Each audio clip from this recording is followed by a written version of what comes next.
All right, good morning, good evening, good afternoon, ladies and gentlemen, citizens of U2. It's Pastor Dowell. What I'm going to do is I'm going to do a video here, and I'm going to randomly call different sisters here in the ministry up to be able to speak to the social ills and the genetically modification that I constantly see taking place. And also, we're going to speak to why we have so much, why the sisters or women have so much visceral against men who actually are testosterone dominant or those who play their roles. And we're doing this in reference to a particular video where today there's a feminist movement going on where a woman actually despises being a woman today. I mean, there are certain roles, you know, all of us, whether we like it, comprehend it or not, we're going to be judged eternally in how we perform our roles. So with that, Sister Nelly, what is it today about women that they do not want to do their duties and functions in their roles, such as being a good wife, being a good mother, first thing, being a good first line teacher to their children, a mother, and why do they despise you know, taking care of the home, being a chasekeeper at home, and the washing, the cleaning, the cooking, and all this? Can you speak to that and tell us, as a, you know, in this generation, why is that so? I believe women,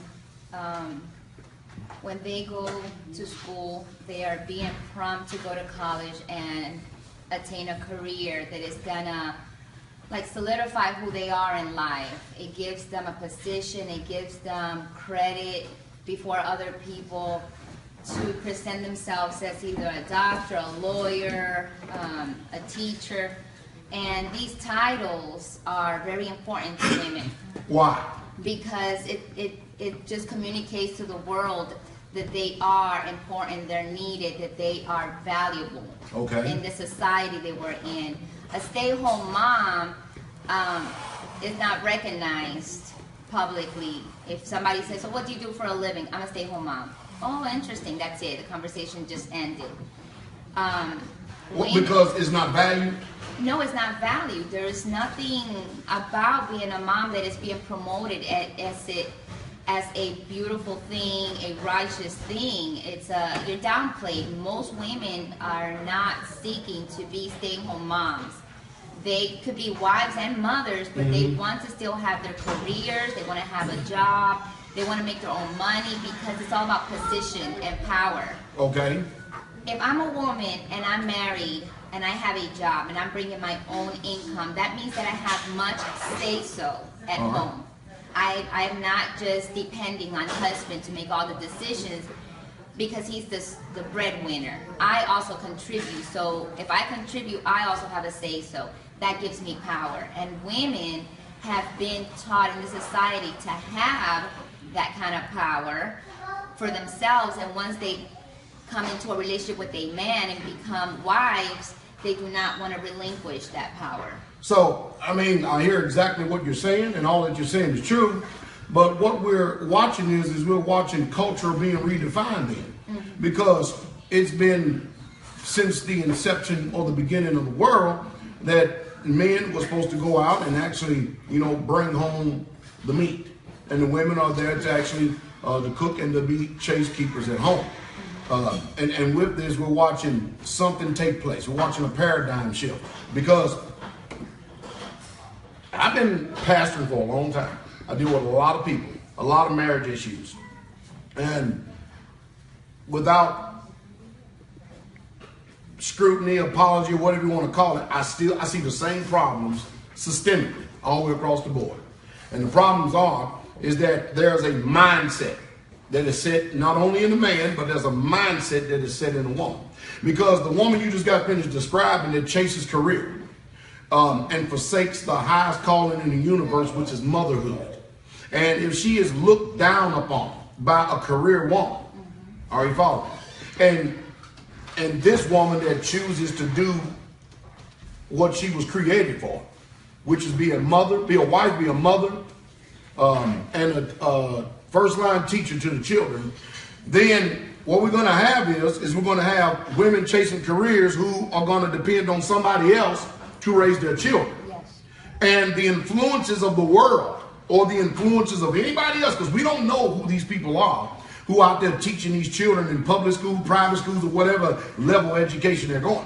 We're going to watch a social decline, a serious decline, and we're also going to watch the erosion of family, because the woman is beginning to take on the role of authority, which wasn't given to her, and that's the reason why we see such a high divorce rate in America in this monogamous society. What say you? I agree. I agree that most women, when they do go seeking a career, they excel. They are very dedicated and they give it their all. And they excel to the point that sometimes in many homes, the wives are making more income than the husband. And what does this do? Bring a lack of respect or something like that? Or is there some type of, I'm sure it presents challenges, is that right? It does present a challenge for the husband, but at the same time, the woman starts gaining more power in the home. As she becomes more the authoritative one, because her income is very important now.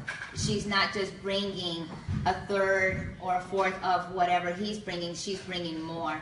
So now he depends on her, and she knows that.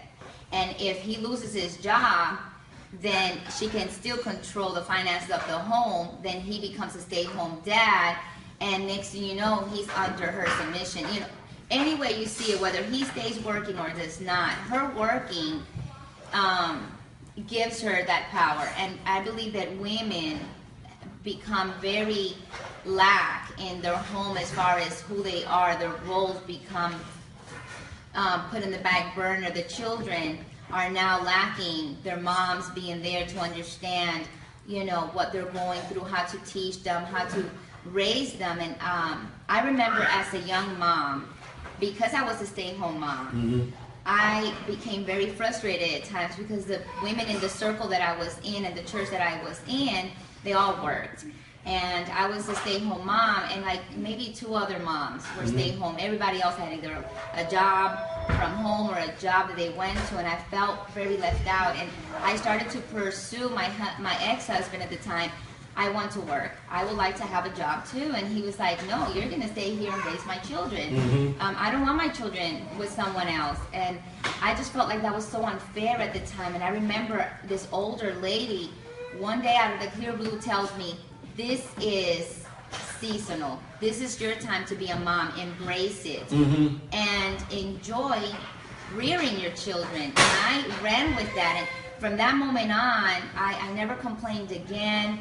And I just loved it. I enjoyed it, and I see the fruit of my labor raising my children today because I was there to for be them in my role. So basically what we see, without it being, okay, we can go ahead and say it, even though the world's not going to say it. We're watching women be empowered, not in a good way, but in a bad way, because the power that they should be seeking, which is, number one, being a good wife to the husband, honorable and respectful towards him, and then number 2, being the best mother that she can possibly be. Because, you know, we have a lot of tools. I'm using words because the people are familiar with it out in the world. But there's something today in the world that we're living in now that being a mother is literally despised. Oh, yes. And we're watching the world just literally being turned upside down, socially, economically, the whole 9 yards. It's always being turned upside down. And most people would think that I'm some type of a chauvinist or whatever you want to call it, simply because I believe in old values and the old ways. Which, and I found this to be true, when you see a woman who has been a professional woman, and then she gets the opportunity to actually function in the role, she throws away all these pursuits that she was pursuing, such as degrees and money and stuff and everything. And when she really comprehends the reason why she was put here on this earth, and that's to be the first line teacher to these children at home. My personal belief is we wouldn't have all these social problems that we're having today with this generation raising basically a nation of bastards. That's basically because they're rebels. Nobody has any honor. Nobody has any respect whatsoever at all. What say you? I agree, but I also believe that women, we're really looked down at as the females, as women. So it's the females that are looking down on the females. Yes. Because I can tell you right now that men, a real man, A real man is not going to tolerate no woman standing toe-to-toe and nose-to-nose with him talking back to him. A real man is not going to have dishonor and discord in his home. A real man is going to provide for the house and not make any excuses for it, even if he has to go out and pick up cans on the side of the road in order to bring in the income to make sure that there's a roof over his family's head, clothes on their back, and food in their mouth. A real man is going to take care of their responsibilities. But when you have women today that are castrating men, that are removing them out of the road and beating them down with their mouth and their lips and stuff, these men that used to be men, because a real man is not going to tolerate it, they become effeminized, and the role starts reversing. The woman ends up being the head of the family, and the man is now the tail and the skirt. Mm-hmm. Yes, sir. And I think that's the cancer in our society, and all of that, there's a movement that wants it that way. Yeah. Go ahead.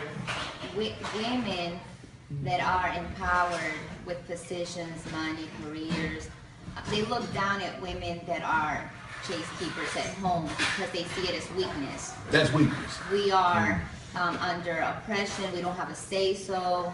We have to do certain things that it's just redundant, like in the video with your wife, Mother Carol, cleaning, cooking, and raising the children. And women see that as we are being oppressed and taken advantage of because we don't have a voice, a say-so. But in actuality, that woman that takes over a career to try to become man and woman is the one that becomes overwhelmed. And you see them, they're very manly-like. And bitter. They're bitter, they're very miserable because there's too much for a woman to handle. And I'm not saying women cannot work. That's not what I'm saying. And if they have a job and they're submitting to, to their husband if they are married, and if they're single, of course they can also work. But they have to be very cautious not to take on a masculine very good spirit, Stay feminine, stay woman, because it's a beautiful thing to be a woman. Thank you very much, Sister Nelly. We appreciate it. Hey, in this world that we're living in, we're watching everything literally being turned upside down. I mean, we're sending children to public schools, and when they go to these public schools, they come back not knowing if they're male or female. And you've got to ask yourself, do you want this type of family home structure? Do you? I don't think you do. I don't know. I could be wrong. All right, Sister Jalon, come over here for a second, please. We're going to get a couple of sisters' perspectives and point of view here in the ministry and stuff in references. All right, Sister Jalon, how you doing? Good. All right, you seem like you're doing well, all things considered. Yes, sir. We all miss Brother Chris. Your husband just passed away at a young age and stuff, and we're happy to see you here. Out in the world, women have fears of how they're going to be taken care of, what's going to happen to them if the breadwinner is no longer there. Yes, sir. All right, in the ministry, you don't have that fear. No, sir. None whatsoever at all. Is that right? Yes, sir. If it's a real true ministry. You heard Sister Nelly speaking here a minute ago, giving voice to what's really truly going on. What is the difference with the women who pursue education over family in the world that we're living in now, and how is it affecting the generation we're living in? Well, the difference with women that's pursuing... Hold on one second. Hey, can everybody that's making noise, because that camera picks up, can y'all go away? Okay, because we need to be able to hear her voice. All right, come on. The difference between women pursuing a career and women at home basically is the women pursuing the career didn't have examples or knowledge of how to pursue being at home. I am basically a testimony of having an upbringing like Sister Nelly has spoke about, where my parents taught me to make good grades, go to college, and get a career. Hopefully I get a good job and have a nice lump sum for retirement later on in life. And then I have other opportunities in life by going that route. Well, when I actually learned about who I am and learned about the faith, my mind changed, and then I left everything that I have learned, and my parents and people around me have taught me to come and pursue basically a career at home, but how to become a mom and a teacher to my children and serve my husband. So like Pastor Dowell had mentioned, when my husband passed, I've had a lot of career connections and people that, I mean, I've helped get jobs and they've helped me, and a lot of connections I have built in that arena. And they were already calling me, hey, I could get you a job, I could get you back in here, just tell me when you ready to work, we can make sure. But I just told them, no, I'm okay. I'm gonna stay with my children, I'm gonna stay home. Which is the highest calling. Yes. Because, and the reason why you choose that now, that again, but you had to have a transformed mind, and the word had to do that, right? Yes, sir. The word had to do that. And the reason why you do that, because you don't want the people in the world and the way that you see society going, training up your children, educating your children, and schooling your children. Is that right? Yes, sir. I definitely don't want the children back in the public system. Why? All of the, first of all, the shots that they require at a certain age. I know in Missouri at 16, they require everyone has to have a shot, regardless if you are against it or not. The gays and all that scene, the transgender bathrooms that they're building, the witches that are teachers. I mean, it's just it's various reasons why I don't want my children in there, and they're still not teaching them about the faith. They're still not teaching them what's acceptable to the Most High. And so it's just better that they stay at home with me and around the saints. Okay, so I heard you earlier, so you're an educated woman, what the world would consider an educated woman. Yes, sir. Okay, and you are doing direct opposite of what society says do. Yes, sir. All right, what is the benefit of you actually being at home raising your children then? Well, the benefit is I get to see and help lead my children to the Most High Yah. That's the biggest benefit, because we're all seeking to enter into the kingdom. That's the whole reason that we do the feast days, the whole reason that we honor the Shabbats. We're just trying to be pleasing to the Most High. So that's the biggest benefit for me. And it's a challenge because I'm learning this as I walk it. I didn't have years of experience, or my parents wasn't in the faith for me to actually have examples when I was coming up. But the biggest benefit is to get to the kingdom and see my children there too. So that's the biggest benefit for me. All right. What is it today about all the women of today, and why do they hate being a wife, being a mother? And why do they, you understand what I'm saying? Why do they hate being a woman, basically? Yes.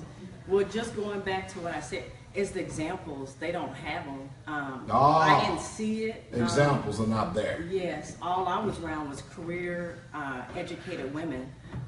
So I didn't see that. And so I know a lot of women may not see that. Or the moms now are not even staying in the homes. They're leaving their families. So if you don't have the example and the knowledge, and you're not reading the word, you're not going to know how to perform as a wife. You're not going to know how to perform as a mother that the Most High intended you to do.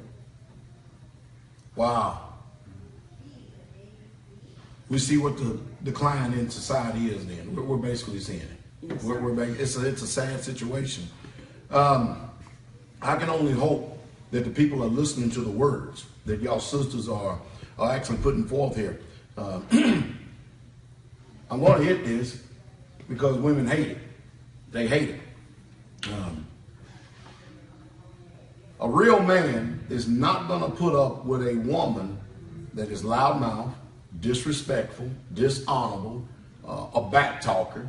I'm not saying that a woman doesn't have a mind. I'm not saying that a wife doesn't have a mind or she doesn't have things to say in order to help the family. But there is a way that a woman should be approaching a man. Is that correct? Yes, sir. And what is that way? With honor and respect, because the man is an authority. I know my husband, he wouldn't allow me to talk to him any other way, and I know there's a timing for everything. So if he's busy, I have to wait until he's ready to talk to me, and I can provide my suggestions or feedback or anything that may be able to benefit us as a whole. But yeah, coming to a man and with honor and respect and understanding that he is the head and the authority, that he makes the final rule, that's how I approach any man to this day. Well, thank you very much, Sister Jalon. Appreciate it. Thank you. And you know, we live in a world and time that all this, most of you have never even saw this. You don't even know the influences of what we're speaking of. This is the old path and the old way. We're going to give Eliza a break here for a few minutes, and then we're going to come right back and we're going to speak to a couple more sisters in reference to the vein that we're going on, because this is helping a lot of people. As you can see, our sisters speak very well. They're intelligent, they're competent, they're women, they're wives, they know exactly what they're doing and know who they are. All right, be right back here in just a moment. All right, we are back. We are back here. And what we're doing is we're actually getting a perspective from the diversity that we have here on the community here at Straitway in different, you can call them opinions and stuff, but for us, it's just a way of life. All right, Sister Jordan, you are a young woman. You're a young woman of marriageable age. As a matter of fact, you're going to be getting married soon. All right, so you see the way society is going, and you saw the video the other day. All right, and of course, by nature, you speak low. All right, but I'm going to have you to speak up louder when you answer, okay? Yes, sir.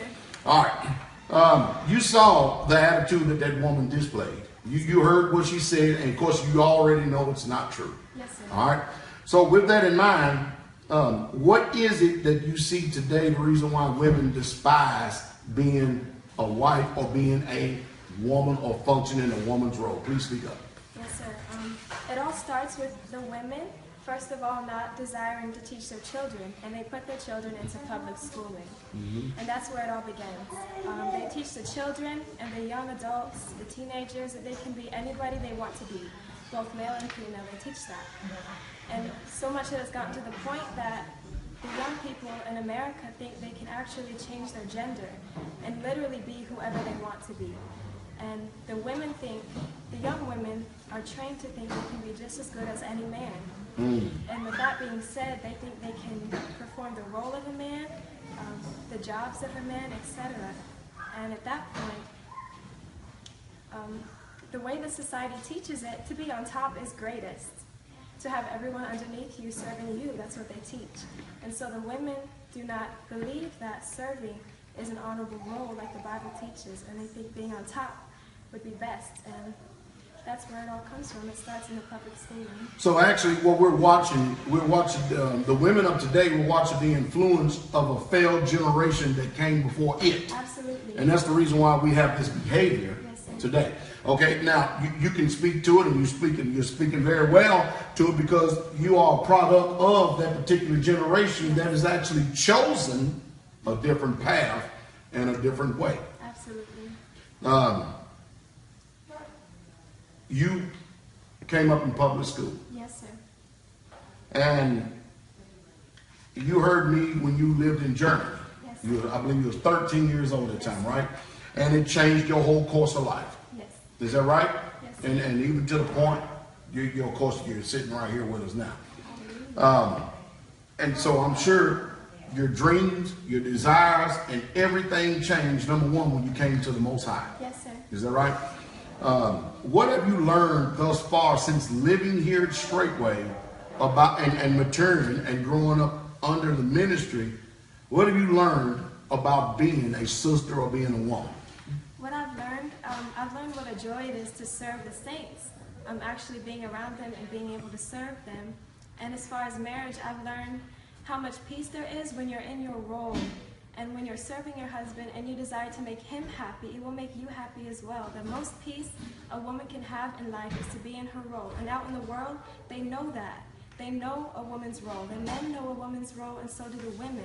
However, they think they can be just as good as a man, and that's not true. So basically, the women are being gamed. Yes, sir. They're being used and abused, socially, and they're being deceived. It's just a sad situation. I hope that they can take heed to your words. I really truly do. Thank you very much, Lord. All right. Sister Angelica. Sister Angelica says she's coming. You know, we're doing these videos right here for your benefit, because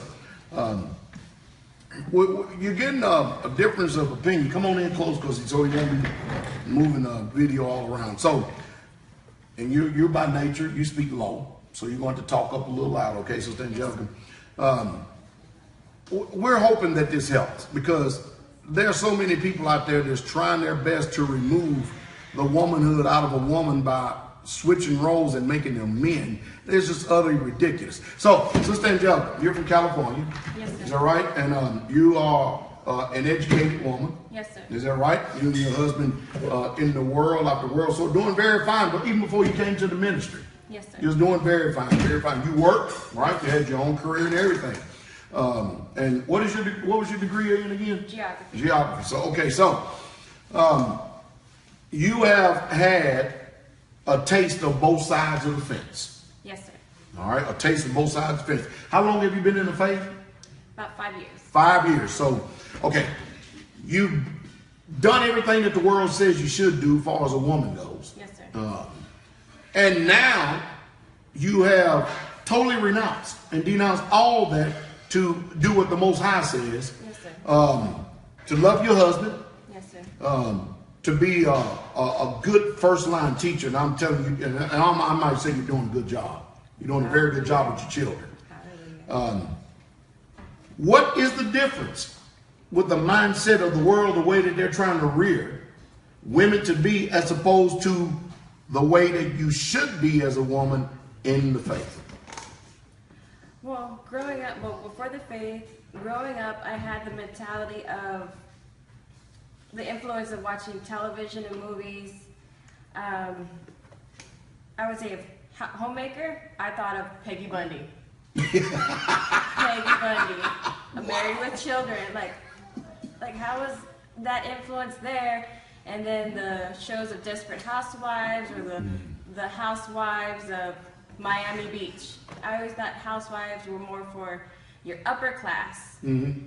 So I had that influence. Like homemakers were just lazy. Soap operas, and children went off to their public schools, like no homeschooling. Mm-hmm. That's kind of new to me, homeschooling. Right. It was very rare for me to hear that, and yeah, just pretty much a lazy worker at home and didn't contribute. So that was my mentality of a homemaker at that time. And so so with that mentality, you go to school, get yourself a job, and that's what I did. And then coming into the faith, not knowing what my expected role is in life with the Most High, it's like, oh, this is total flip. And now that I have children, I see the benefits of raising them and enjoying all those moments with them. And I'm their first line teacher, and it's been a blessing ever since. I'm learning as I go each year, as they get older, and it's just been a blessing getting to capture all those moments. Their first walk, their talk, their silly moments, when they fall for the first time, and just to be there to comfort them, not having someone else to raise them. Which, if you stayed in this vein, being a career moment, you would have missed all of that. Yes, being selfish. All of that. You can't get the time back. Yes. Because most women, they'll go ahead and chase these careers if they're having children young, and then have a system to raise them, and they don't even know them. Yes, sir. They don't even know their children. So let me see. Your wife, your mother. Do you still have to wash dishes? Yes, sir. Cook? Yes, sir. Clean? Yes, sir. Do laundry? Yes, sir. But before you were a stay-at-home mom doing the highest calling in the universe, you had to do that even then when you had your career. Is that correct? Yes, with my career, I still did it when I came home. Oh, okay. So it's not a detriment then, like people are they're trying to put a stigma on it. It's not so. So I'll tell you what, Sister Angelica, what is it today that the people out there in the world, especially family members and other people, they think that we are missing out on something, or our children will be missing out on something if we don't let them experience the world? What do you say? I don't think they're missing out on anything. The most I hear about homeschooling, like they're not going to be social. And here in a community, we have other children for them to be social with, and they're actually learning from the other sisters as well, manners, how to behave, and they're learning so much. Do you want your children to be around the influence of homosexuality? No, sir. Mm-mm. What about the influence of transgenders? No, sir. What about the influence of lesbians? No, sir. Or sodomites? No, sir. So this is mainly this is one of the main reasons why you choose to actually teach your children at home. Yes, sir. Oh, no. No. I don't want their influence on them. They can't even understand as to whether they're a boy or a girl sometimes. Like, that's a female, that's supposed to be a male, I think. I don't know. Even sometimes with their voices over the telephone, like, is this a male or a female? When they call the ministry. Yes, sir. So Sister Angelica, which one is the greater calling? Chasing the education and the career, or being a mother? A mother. A mother. Okay. Do you actually feel like that you really truly are actually functioning in the role in what you were put here for on the earth? Yes, sir. I'm making a difference. I know I'm making a difference in their lives and raising them the right way. That's true. Because if we didn't have sisters like you and all the sisters that's come before, can you only imagine how the Israelite society would be? Yes, sir. You know, it's just a sad situation. Sister Angelica, I appreciate your time. Yes, sir. Appreciate Thank your you, time. Sister Ashley, come here, please. I hope y'all learned something from this. You see, you're hearing from sisters. You know, these sisters know full well what's going on in this world. They know exactly what's going on in this world. There ain't no doubt about it. All right, here's Sister Ashley. Sister Ashley, you're an educated woman too, aren't you? Yes, sir. Educated woman too. So you been out there, been there, done that, all this old other stuff. And then all of a sudden, one day, the Most High made himself known to you, and then wham, bam, here you are in the ministry. You're not what they call a career woman anymore. You have your own family. All right, and there's one of them right there. All right. So what do you see what society is trying to do today in keeping women away from being the first line teacher to their children? They are operating, society is operating under the Antichrist spirit. So, to be a homemaker or a home wife and to be in order with Yeshua and his laws, you're going to have to follow him and his ways. You function outside of his law, as society does, operating under Hasatan. He has his foot on this earth, and he's making a great impact by taking us away from who we should be. Give me this attitude, and give all the people out there that are watching the attitude of what is the negative influences where women are literally despising being a woman today? They feel unappreciated, and they feel unloved, and they feel rejected. And to function after those feelings is going to lead them into despising what they're doing, because it's a very thankless job. As you say, being a pastor is very thankless. Being a mother is very I'm sorry, I'm saying it wrong, but you don't get a lot of thanks as a pastor, and you don't get a lot of thanks as a mother. So nobody's saying, great job with the dishes, great job with the floor, great job. No one's coming behind you and telling you the success that the world gives you on the flip side. So you always, to feed your rejection, you want to please society, do what they ask you to do, so you always get the applause, and you always feel like you're keeping up with someone and getting the thanks. So whether we like it or not in this world, you're going to be influenced by something, someone, somebody, be it naturally or spiritually. Absolutely. And right now, the women of today who actually despise being a woman and stuff, they're choosing the lot of the world. Is that correct? Correct.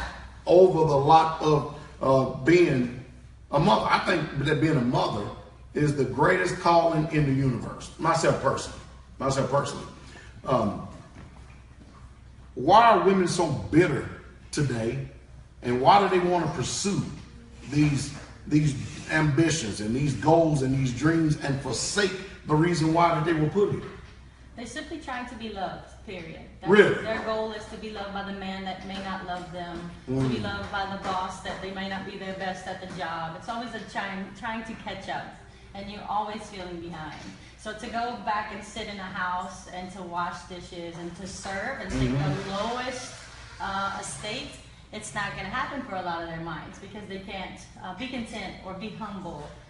No way. They're going to have to be driven. What is it about women today, once they get a taste of power, be they in management, in business, or whatever? Are you following me?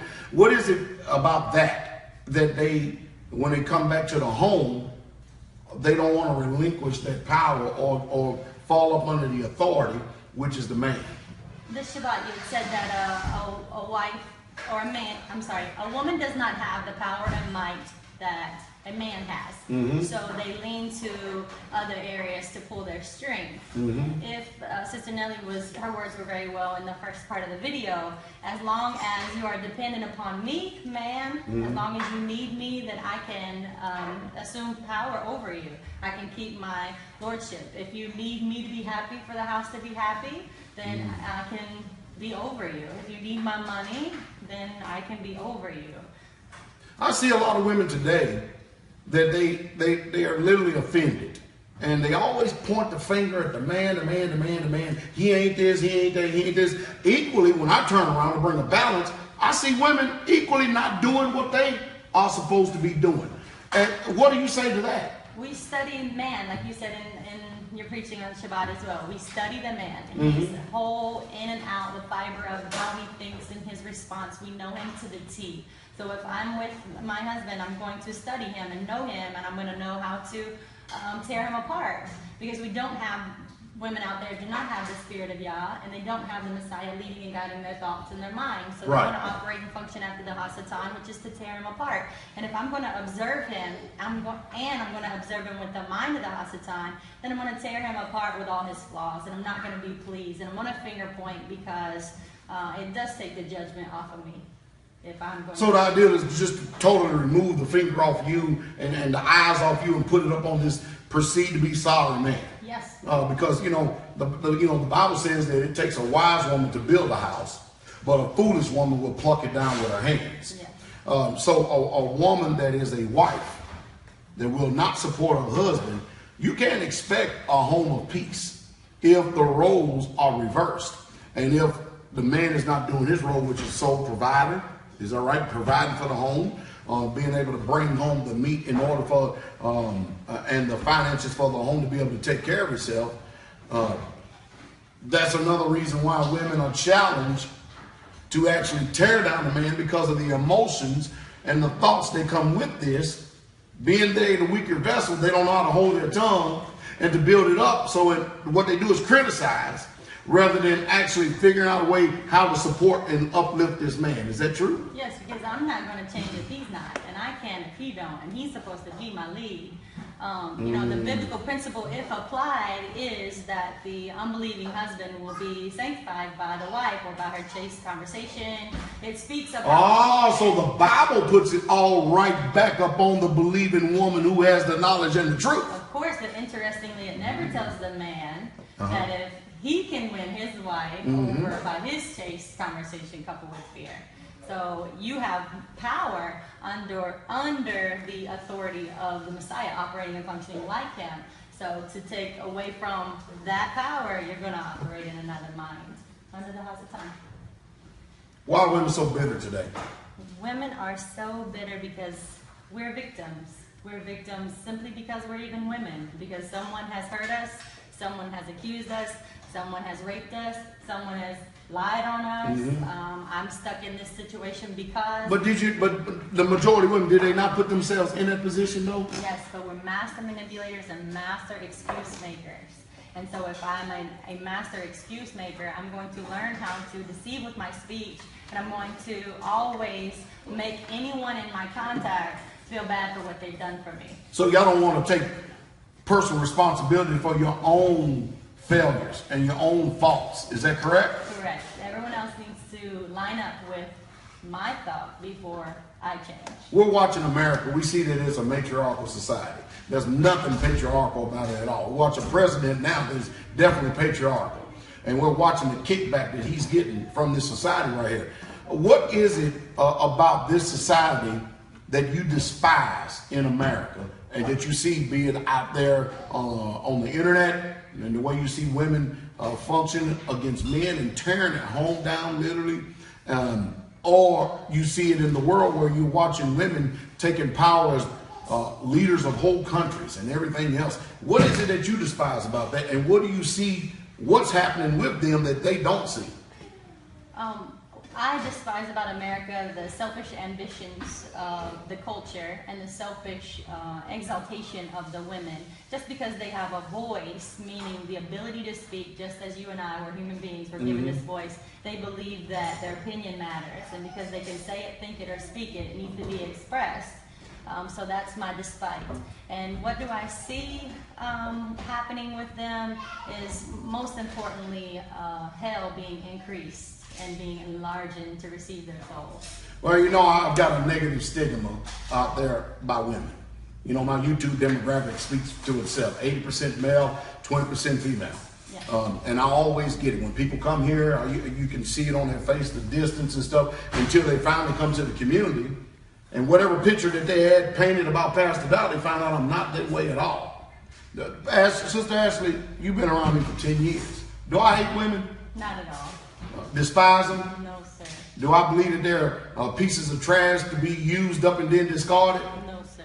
What is my personal perspective about women that because you live on the community here. Yes. We eat together twice a day, 6 days a week.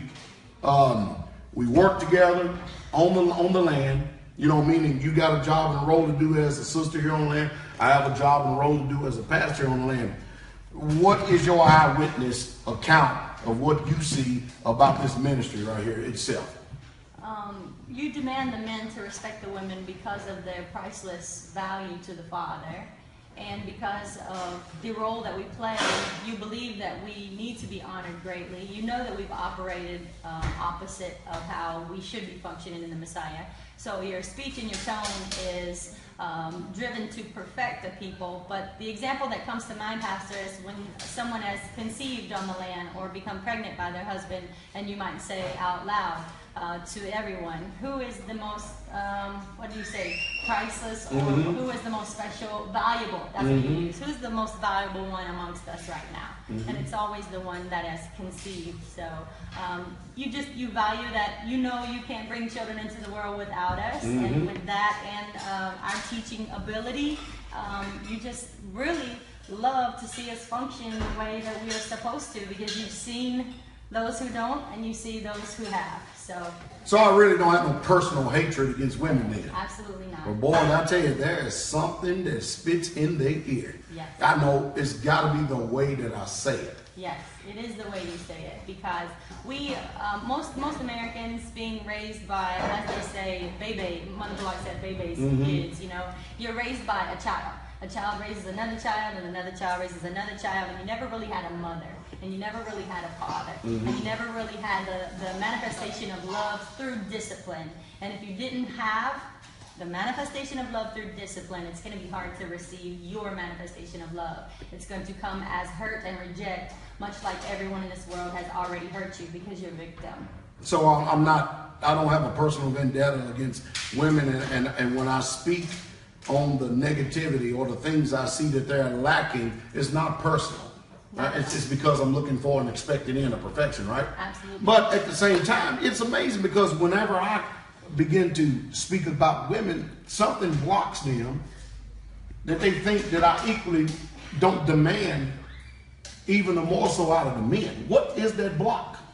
It does. There is a spirit that is trying to present itself before the people, that you are exalting the men to be men, and you are demeaning the women because it opposes society's norms. So because of you standing at the forefront, you're going to get attacked. because you're beginning to start what they may accuse as a revolution or something that totally destroys the paradigm of Roman society. So, in this ministry, right here, on this community, are there any men that you know of, even in your own home, that does not respect their wives? There are 0 men here that don't respect to the least, even to our teenagers, those who come into the children who come into the understanding of the difference of man and woman. Great levels of respect from that time on. Always. How about brothers and just men in general? My interaction, brothers' interaction with sisters. Are we honorable in our approach to you, or do we actually look down upon y'all as if y'all beneath us? Right. There's never any looking down at all. There's always actually, because of the honor and respect in your voice or your body language when you're speaking to the sisters here, you and the brothers, you're automatically exalting them, showing that you fear the Father and you're just how much you exalt the woman, how she actually is priceless. So y'all are respected then? Very much so. Y'all are respected. Do you know, here in the particular ministry, we're talking about here on the land right now, do you know of any man here that does not take care of his duties and responsibility as being a husband and a father? I know that our men, even down to the teenage boys here, work from sun up to sundown, and they apply themselves and do not neglect their duties at all. In the world, when a husband works or is gone, and here comes the time factor, that is looked at as not taken care of. Because if you take away my time and you're not with me, then you're not providing or protecting or taking care of me. But here, dedicated to the community and the betterment of the whole, as well as each individual family. Our men, I testify, are completely different than anywhere on the globe. And I'm blessed to be a part of that, Pastor, because I can't put this testimony that I have on the men out there. From your personal perspective, am I more harder on the men or the women? The men, of course. Yes, because their power, their might, and their strength has been taken away and given to the woman. So in order to restore it, you're really hammering hard into their conscience. So do you have a fear that you're not going to be provided for? Never, no sir. Or your children? No sir.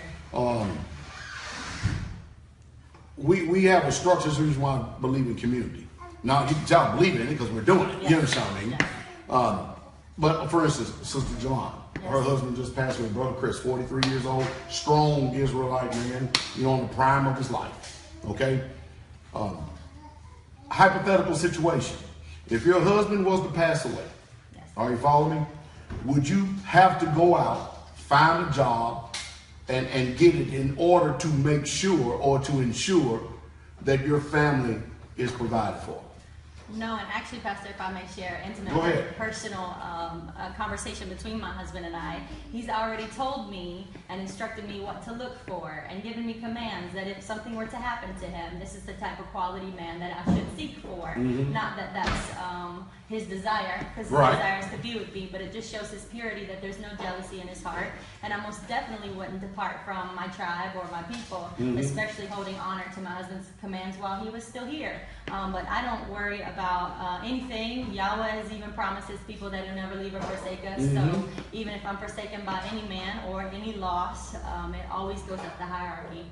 Exactly. So we're watching the Bible functioning right before us. I mean, the truth is, if something was to happen to Deacon Bell, you'll be a widow, and then your care and your livelihood would be chargeable to the assembly. We would make sure that you'll still be taken care of and provided for, regardless if he's here or not. I mean, if he wasn't here, we would actually absorb that responsibility. And we would actually make sure and ensure that the children are reared, and there's nothing about their life that would diminish whatsoever at all. And can I say this, Pastor? Sure, go ahead. I would also like to say that you would be very beneficial in covering me again if there was a husband that was interested, and that's a greatly attacked point from the enemy's perspective these days. What do they say? Against the ministry, there's plenty of spirits that would operate out there, not understanding why would I seek pastor for who should I marry? Why would I seek a man? Well, because men know men, and I don't want to be fooled. And me personally, because I've had such a righteous man, and I will settle for no less, we're going to take these things into consideration because that's how we function. But it is a very foreign concept, Pastor. Oh, I know it is. Yes. We're like a thumb out of joint. I mean, in this, we're literally an enigma in this society. Yes. What we're talking about, oh, that's the old stuff. That's what the Bible teaches to search for your old past. Look for them, seek for them, find them, and then when you do, you'll find rest for your soul. Yes. That's what you do. But you got that right, because there's no way that I'm going to allow any of our sisters, and I did say allow. Yes. But somebody took me on the chin the other day when Sister Carol and I, keyboard ninjas, took me on the chin the other day when I had said, this is prior to Sister Carol and I coming to the faith. Right. When I said to her, I commanded you were going to stay at home. They said, some woman, command, I ain't going to say some woman, some bitch said command. And I'd hate to see where her attitude, I hate to see where she is right now. I don't even think she's a woman. I think she's probably a monster more than anything. See, this is the stuff that people hate. But I know what the world's doing. What they're doing on both sides of the fence, they're taking everybody out of their roles. And they're creating a nation of bastards. That's exactly what's going on in this world, in this society. And on my watch is the time that the Father locks me in life. It's not going to happen. We're going to continue to keep on, because you know what? Sisters, there are some people out there just like you who was carving out, making their own way, who were sad, basically, in the world. And then they heard the voice of a preacher that pointed them to the Father. The Father drew them, and now their whole life has changed. And it's changed for the better. I mean, what more in the world could you want? Do you have peace? Yes. Are you content? Yes. Are you happy? Absolutely. You're just saying it because the camera's on, right? No. Okay. All right. Hey, Sister Ash, I appreciate it. Yes. I appreciate the commentary there. Elias, we're running over an hour here. You don't know? No. You don't know. Okay. Hey, we did all this, and we give y'all a well-rounded view here for a moment to let you know that there is a right way. There's a right way. Our women, they don't preach, they don't teach men in the ministry whatsoever at all. And neither do women preach or teach with the husband sitting next to them while they're preaching and teaching, saying that they're under the cover of their husband. No, we don't do that. We follow the book, we follow the rule of what it says. We totally reject what society is putting out and the genetically modifying and the social engineering that is taking place in the mindsets of women today. We don't tolerate it whatsoever at all. And I'm sorry, as a man, I'm just simply not going to tolerate weak men. Period. I'm not going to do it. Now, we will be there to help build you up. We will watch you in your growth, and we even be there for you in your growth. But you're not going to be an emasculated, eviscerated man in this particular assembly. I don't care where you are. And you're going to take care of your responsibilities as a man. And if you are a sister, you're a woman, you are going to do your role and do it well. Now, I know that people don't talk like that in the world, but look at the condition that you find yourselves in today. And you've got to really, truly look at yourself, look at the children, look at those who you say you love, and ask yourselves, are you really, truly happy? Are you satisfied? Because we're not a rich people by any stretch of imagination. Matter of fact, we more on the poor side of things. But yet, we have happiness, we have peace, and we have contentment. We're Israelites, Hebrews. We're building a society for the Most High Yah. That's what we're doing. And we done found what's true in life. I'm hoping that the same thing can be there for you. But as you can see, and I'm not going to call every single sister up here, but as you can see, we have different diversities of culture, different diversities of background. People come from different walks of this world, and now they're in the faith. And after listening to our sisters, who has been on both sides of the fence, I might add, you be the judge. You be the judge. But remember this, as you judge, so shall you be judged. Myself and Elias, we got to go. We got to get out and get to work, just so we can make sure that the women are able to function and do their role. With that, we say shalom. The king comes.